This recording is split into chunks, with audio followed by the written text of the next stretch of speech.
Hello, welcome. I am Steelman the Brave. In this discussion, we witness a remarkable intellectual exchange between two giants of Western thought, George Orwell, the keen observer of society and politics, and Friedrich Nietzsche, the fierce and unrelenting philosopher. They have embarked on a journey into the depths of human existence, probing issues that have long been debated by scholars and laymen alike. Their conversation takes on new dimensions.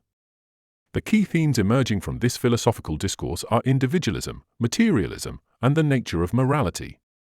Each theme represents a crucial aspect of our understanding of ourselves and our place in the world. I must say, Mr. Nietzsche, your work has had quite an impact on my own thinking. Your examination of the human condition and our moral frameworks has been truly enlightening. Thank you. Tell me, Mr. Orwell, what initially drew you to writing? Was it a desire to understand the world around you, or something more personal? It began as a means to express my thoughts and observations on society, I suppose. But over time, it evolved into a form of catharsis, an outlet for my frustrations with the injustices I witnessed, and a way to grapple with the complexities of human nature. And what of your interests outside of writing, Mr. Orwell? What pursuits do you engage in when not dissecting the intricacies of society and politics? Well, I must confess, I've always been something of an amateur naturalist. I find solace in the study of nature and its inhabitants. The patterns, the diversity, the quiet resilience that exists even in the face of adversity. It's a reminder, I think, that despite our flaws and follies, life will always find a way to endure. And you, Herr Nietzsche? I've long held an interest in music, both as a listener and composer. I believe that it has the power to transcend language, to convey emotions and ideas that words alone cannot express. Mr. Nietzsche, I must say I'm excited for this opportunity to discuss your philosophy and ideas, to delve into the depths of human nature and morality. And I, Mr. Orwell, am equally curious about your views on society and politics, particularly given your astute observations of the world around us. Your writings on morality have always intrigued me. You've managed to challenge conventional wisdom in such a way that forces the reader to reconsider their beliefs and question the very foundations upon which their values are built. Indeed, Mr. Nietzsche, it is our duty as thinkers and writers to illuminate truth, no matter how uncomfortable or unsettling it may be, for it is only through confronting reality that we can hope to inspire change and growth. Yes, you have captured the essence of my own philosophy in your words, Mr. Orwell. We must strive to break free from the shackles of convention and tradition, to forge new paths and redefine our understanding of ourselves and the world around us. Mr. Nietzsche, your ability to challenge the established norms never ceases to amaze me. Your theory of the will to power is truly thought-provoking. Thank you, Mr. Orwell. Your own work on power dynamics in society has also intrigued me. The subtle ways in which control operates are fascinating. It is only by exposing these structures that we can understand humanity. Perhaps together we can uncover the roots of our collective desires and fears and find a path towards a just world. Morality, you see, it is an ever-changing concept, shaped by societal norms and the whims of those who hold power. Indeed. But we must recognize that morality is more than a mere social construct. It is intimately connected to the human will, our innermost desires, fears, and aspirations. But what if our understanding of morality is fundamentally flawed? What if we have been chasing shadows, seeking to impose order on a chaotic universe? That is precisely the quandary that has plagued philosophers for centuries. It is only when we abandon our need for absolutes and embrace the inherent contradictions of existence that we can begin to grasp the true nature of reality. Your philosophy has always intrigued me. I confess I'm particularly drawn to your exploration of power, especially in relation to the individual and society. Would you mind shedding more light on your thoughts? Of course, my dear George. To truly understand my views on power, one must first recognize the illusion of morality, for I believe that morality, as traditionally understood, serves only to constrain the human spirit and stifle our true potential. It is only by casting off these shackles that we can embrace our innate will to power, and thus become Übermensch, the higher man who transcends conventional limitations. Your concept of the Übermensch, Superman, is fascinating.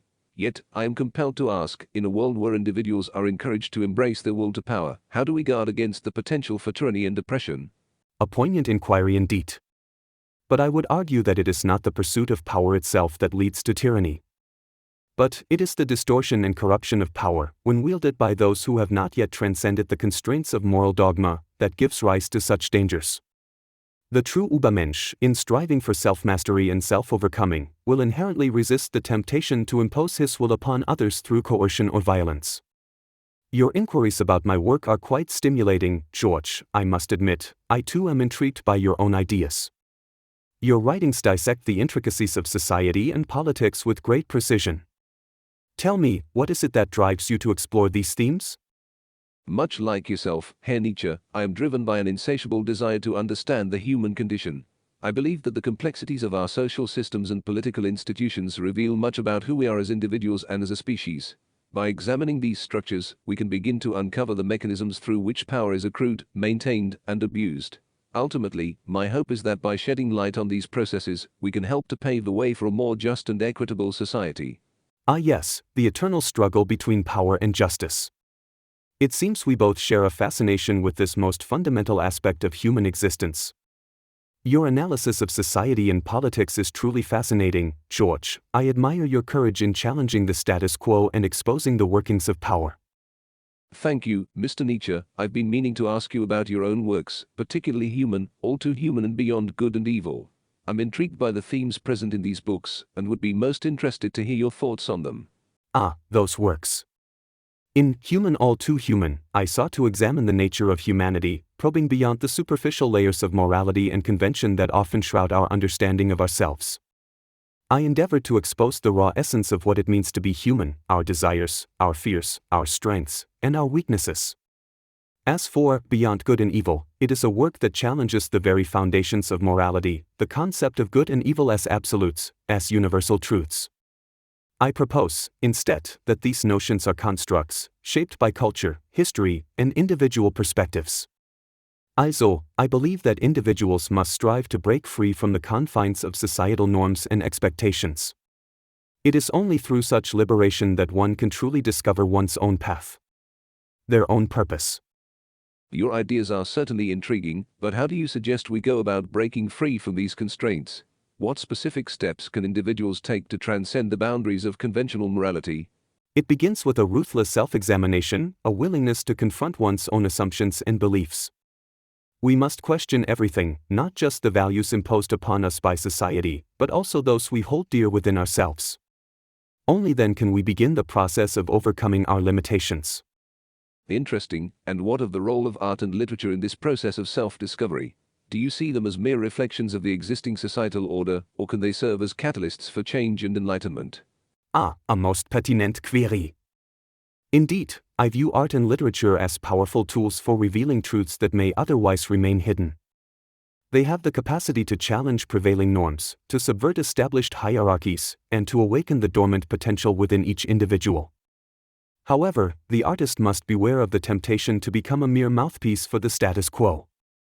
Instead, they must strive to create works that provoke thought, that inspire introspection, and that ultimately contribute to the ongoing process of self-overcoming. May I share with you a concern? Your ideas on individual freedom and self-discovery have piqued my curiosity, but I cannot help but think of the potential dangers of unchecked political power, as I explored in my book 1984. When society blindly follows a single authority, it can lead to devastating consequences. Indeed, I understand your trepidation. However, allow me to offer a different perspective. Power and control are essential aspects of human nature, yet they need not be entirely destructive forces. Instead, they can serve as catalysts for growth and transformation when harnessed by individuals who prioritize freedom and self-expression above all else. But how does one ensure that those in power do not succumb to corruption and tyranny? How can we protect against the dehumanizing effects of such concentrated control? Ah, my dear George, therein lies the crux of the matter. It is the responsibility of each individual to cultivate their own sense of morality and ethics. We must constantly strive for self-improvement and resist the temptation to accept, without question, the dictates of those who would seek to control us. Perhaps, but it is no easy task to stand against the tide of conformity and obedience that seems to pervade our societies these days. It requires tremendous courage and conviction. Indeed it does. But therein lies the beauty of the struggle, my friend. For it is through this crucible of adversity that the strongest and most resilient individuals emerge, those who dare to defy convention and forge their own path in the pursuit of truth and freedom. Freedom is not absolute.